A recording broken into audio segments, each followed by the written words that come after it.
Hello everyone. You are watching Business Research Methods with Ravindra Agde.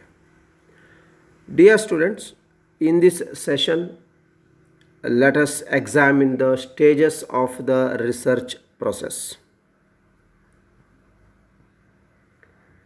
A business research, like other forms of scientific inquiry, involves a sequence of highly interrelated activities. The stages of the research process overlap continuously, and it is clearly an oversimplification to state that every research object has exactly the same ordered sequence of activities. And the various stages of business research process are defining the research objectives, next planning a research design, third one planning a sample, fourth collecting the data, fifth analyzing the data, and finally the sixth stage is formulating the conclusions and preparing the report.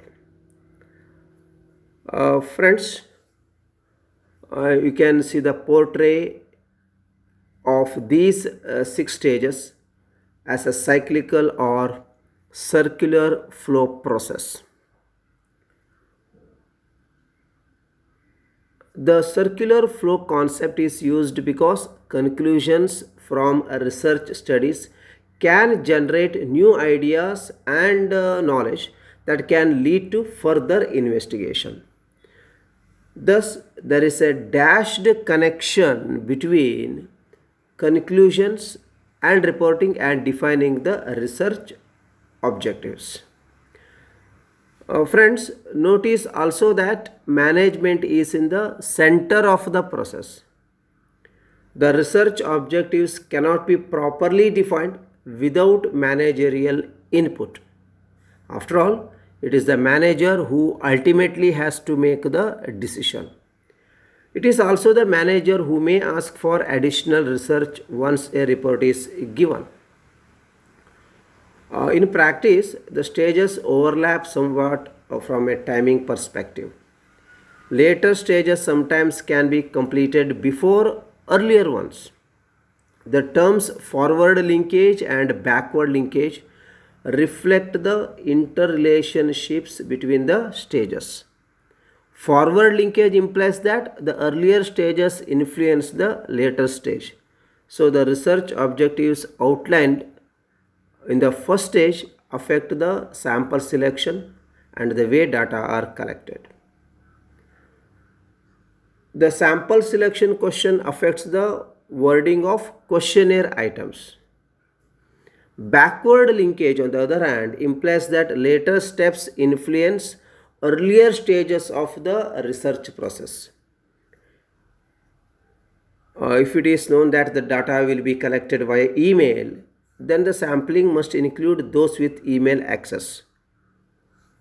A very important example of backward linkage is the knowledge that the executives who will read the research report are looking for specific information. Now let us explain these stages in detail. The first one is defining the research objectives. Our research objectives are the goals to be achieved by conducting research.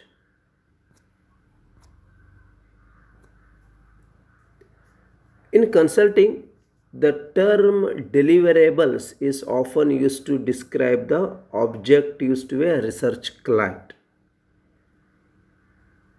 The objectives may involve exploring the possibilities of entering a new market.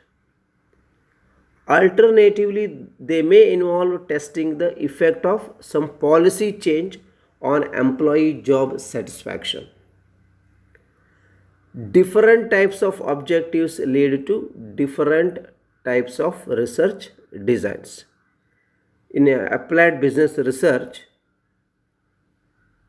The objectives cannot really be determined until there is a clear understanding of the managerial decision to be made.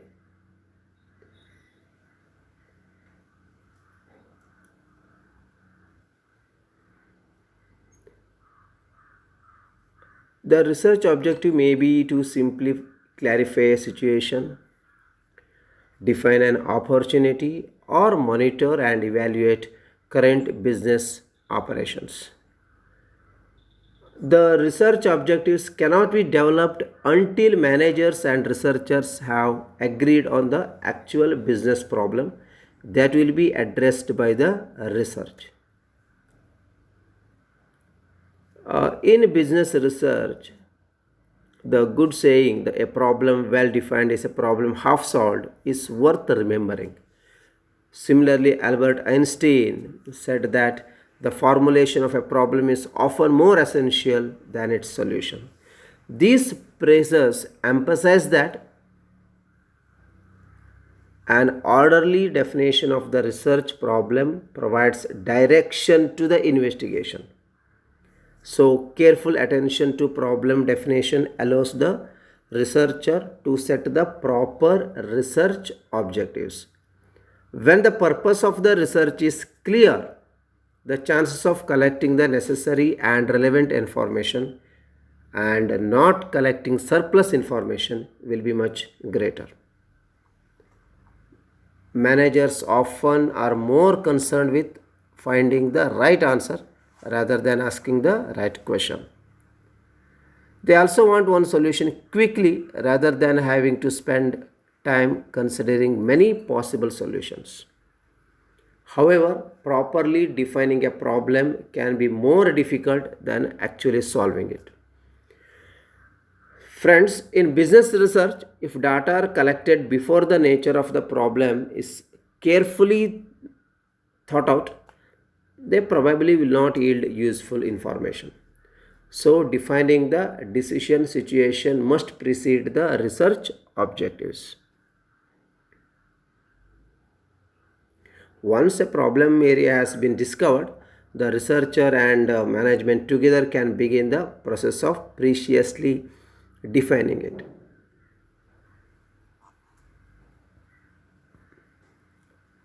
Exploratory research can be used to help identify and clarify the decisions that need to be made. By investigating any existing studies on the subject, talking with knowledgeable individuals, and informally investigating the situation, the researcher can progressively sharpen the focus of the research. After such exploration, the researcher should know exactly which data to collect during the formal phase of the project and how to conduct the project. The business researcher can employ techniques from four basic categories to obtain insights and gain a clearer idea of the problem. One is the previous research. Example, the census of population and the survey of current business are the examples of previous research. Next is a pilot study, a small scale research project that collects data from respondents similar to those to be used in the full study.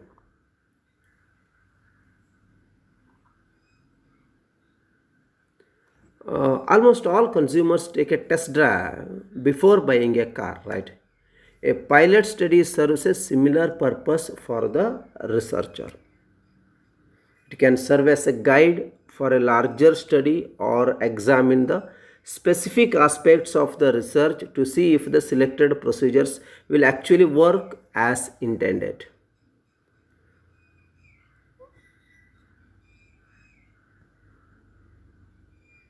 They are often useful in fine-tuning research objectives. Pilot studies are sometimes referred to as pre-test. A pre-test is a very descriptive term indicating a small scale study in which the results are preliminary and intended only to assist in the design of a subsequent study. Focus group interviews are sometimes used as a pilot study. A focus group interview brings together 6 to 12 people in a loosely structured format. The technique is based on the assumption that individuals are more willing to talk about things when they are able to do so within a group discussion format. Focus group respondents sometimes feed on each other's comments to develop ideas that would be difficult to express in a different interview format.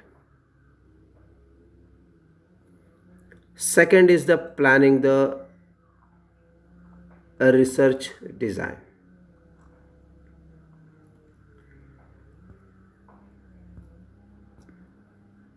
After the researcher has formulated the research problem, he or she must develop the research design as part of the research design stage. It's a master plan that specifies the methods and procedures for collecting and analyzing the needed information. A research design provides a framework or plan of action for the research. Objectives of the study determined during the early stages of research are included in the design to ensure that the information collected is appropriate for solving the problem. The researcher also must determine the sources of information, the design technique like survey or experiment, the sampling methodology, and the schedule and cost of the research. Next comes to the selection of the basic research method. The four basic design techniques for descriptive and casual research are surveys, experiments, secondary data, and observation. In business research, the most common method of generating the primary data is the survey. A survey is a research technique in which a sample is interviewed in some form or the behavior of respondents is observed and described in some way. Research investigators may choose to contact the respondents by telephone or mail, on the internet, or in person.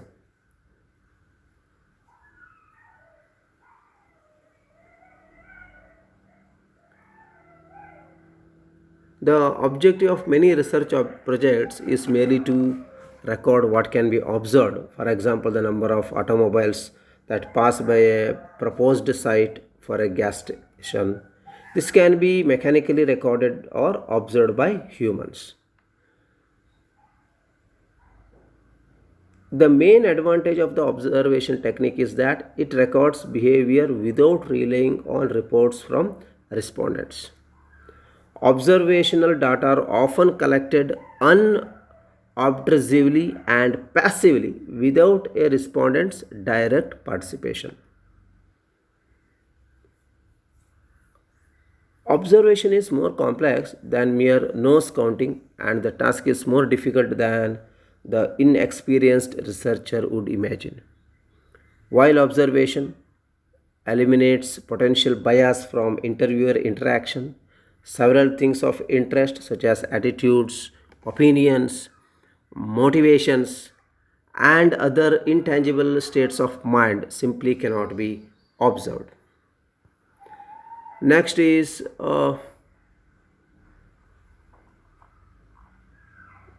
planning a sample. Although the sampling plan is outlined in the research design, the sampling stage is a distinct phase of the research process.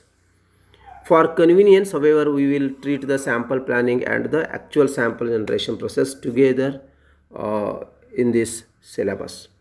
If you take our first bite of sampling involves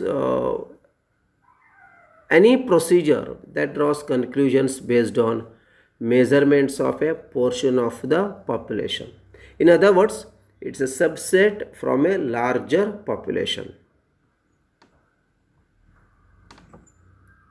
And there are a lot of important sample designs. We have deliberate sampling, simple random sampling, systematic sampling, stratified sampling, quota sampling, cluster sampling. You all studied these things in your BCom. Next is the collecting the data.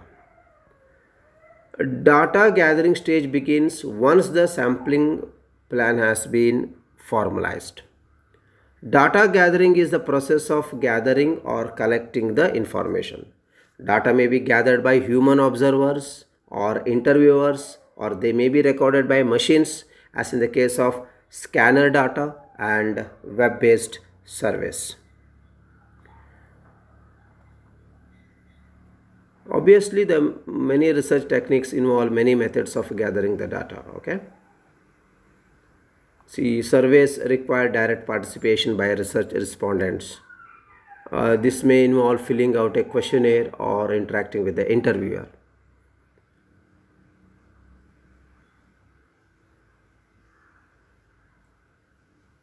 Next is processing and analyzing the data. After the fieldwork has been completed, the data must be converted into format that will answer the manager's questions. This is a part of the data processing and analyzing stage. Here the information content will be mined from the raw data. Data processing generally begins with editing and coding the data. Editing involves checking the data collection forms for omissions, legibility, and consistency in classification.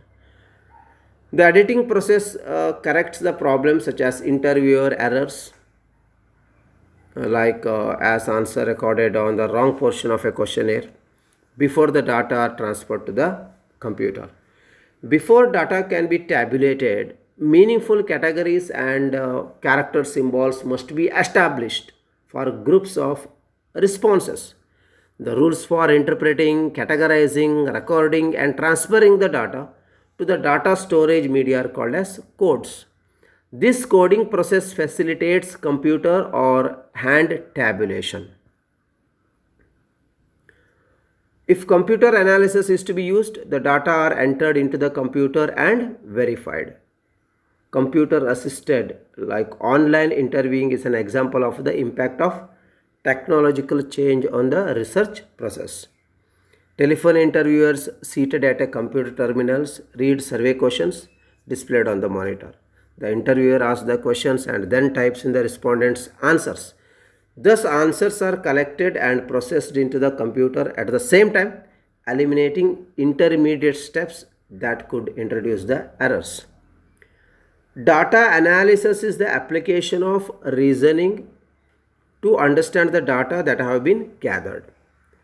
In its simplest form, analysis may involve determining consistent patterns and summarizing the relevant details revealed in the investigation. The appropriate analytical technique for data analysis will be determined by management's information requirements, the characteristics of the research design, and the nature of the data gathered. Statistical analysis may range from portraying a simple frequency distribution to more complex multivariate analysis approaches such as multiple regression. You will come to know pretty soon regarding multiple regression in the coming topics. And final stage is drawing conclusions and preparing the reports. One of the most important job that a researcher performs is communicating the research results. The conclusions and report preparation stage consists of interpreting the research results, describing the implications, and drawing the appropriate conclusions for managerial decisions. These conclusions should fulfill the deliverables promised in the research proposal.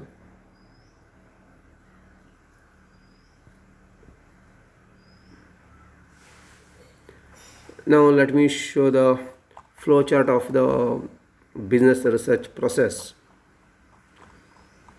So what you have seen from first step to 6 steps are explained in the flowchart. The diamond shaped boxes indicate stages in the research process in which a choice of one or more techniques must be made. So the diamond shape indicates there is a choice. It's a decision symbol. The dotted line indicates an alternative path that skips exploratory research. See the defining research objectives, or you can go with problem definition. So after researching, stating the research objectives, we have selection of exploratory research techniques. We have four options: secondary data, previous research, experience survey, case study.